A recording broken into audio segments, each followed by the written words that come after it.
Seorang suami di Dompu, Nusa Tenggara Barat membunuh istrinya hingga tewas menggunakan senjata tajam.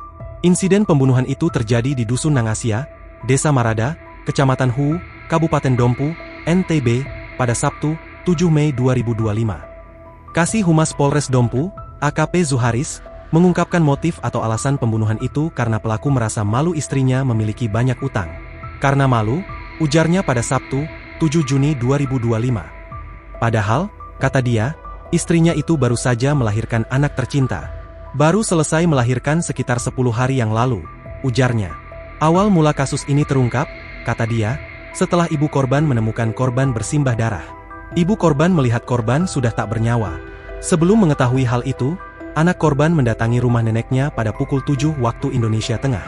Pasca kejadian, kata dia, pelaku sempat kabur ke rumah orang tuanya. Hingga akhirnya, pelaku ditangkap di Dusun Wera, Desa Lepadi, Kecamatan Pajo, beberapa jam setelah kejadian.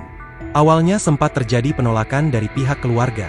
Pelaku diamankan saat berada di rumah orang tuanya, ujarnya. Polisi menyita 1 bilah sajam, yang diduga kuat digunakan pelaku dalam aksi kekerasan tersebut. Pelaku saat ini telah diamankan di Mapolres Dompu untuk menjalani proses hukum lebih lanjut.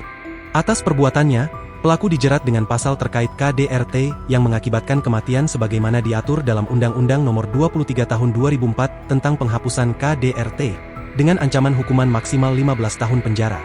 Download Tribun X sekarang, menghadirkan lokal menjadi Indonesia.